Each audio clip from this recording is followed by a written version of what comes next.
तर आमचं अचानक प्लॅनिंग झालं होतं की मोरगोला जायचं. त्यात क्लायमेट एवढं छान होतं तर आमचं सगळ्यांचं ठरलं की मोरगोला जायचं. आणि मोरगोला जायचं होतं तर त्याच्यामुळं मी, माझी फॅमिली, आमचे काका वगैरे आम्ही सगळेच निघालो होतो मोरगोला जाण्यासाठी.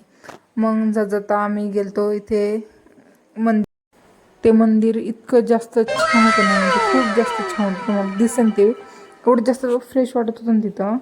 तर त्या मंदिरात पाया वगैरे पडलो, कारण आम्हाला जायचं होतं मोरगोला. ऑफकोर्स मोरगोला जायचं आहे म्हटल्यावर गणपतींना भेटायचं, गणपतीचं दर्शन घ्यायचं. त्याच्या आधी बोललं गणपतीच्या पप्पांचं दर्शन घेऊया म्हणून त्या मंदिरात गेलो, दर्शन घेतलं. त्या पुढं गेलो तर डायरेक्ट माझी गाडी बंद पडली.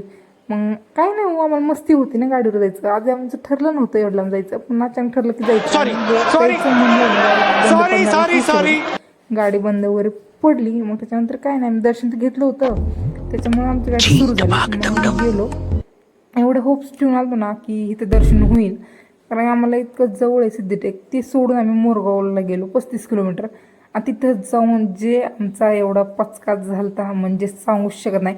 ते मंदिर बंद, म्हणजे आम्हाला इतकं हसायला येतं स्वतःवर. आम्ही सिद्धटेकला गेलो नाही बिकॉज सिद्धटेकचं मंदिर बंद आहे, म्हणून आम्ही मोरगावला आलो नाही का, चला बाबा मोरगावला तर दर्शन वगैरे होईल. पण नाही, तिथे पण मंदिर बंद, म्हणजे सांगू शकत नाही.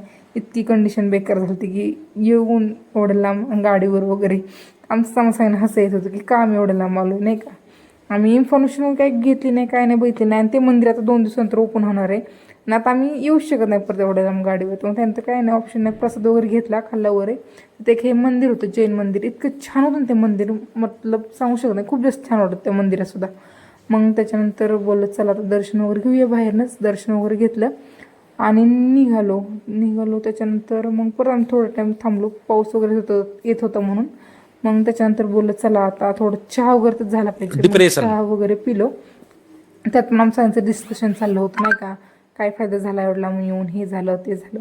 मग त्यानंतर बोललं चला जाऊ दे, काय होय अगर नाही हो, पण जेवण तर झालंच पाहिजे चांगलं. म्हणून आम्ही एक हॉटेल डिसाईड केलं, रयत स्वाद म्हणून काहीतरी.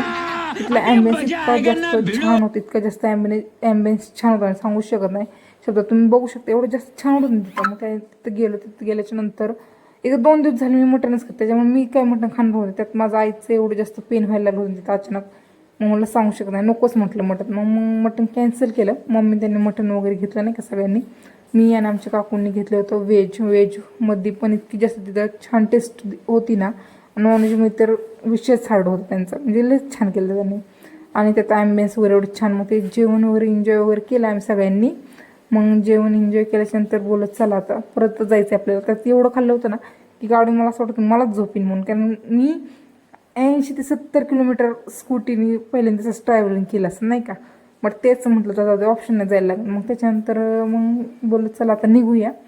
मग निघण्याच्या आधी पण आमचं डिस्कशन नाही का, हे झालं ते झालं, म्हणजे इतकं बोलतात नाही माणसं सांगू शकत नाही, म्हणजे खूप जास्त बोलतात नाही का. मग त्याच्यानंतर बोललं चला आता जाऊया, कारण जायला आम्हाला परत 8-9 तर वाजणार होतं, म्हणजे 8-9 तर वाजून गेले. ते घरी आम्हाला 9:30 झाले, 9:30. मग आम्ही घरी आलो ना, असं आमचं देवदर्शन झालं. ओके.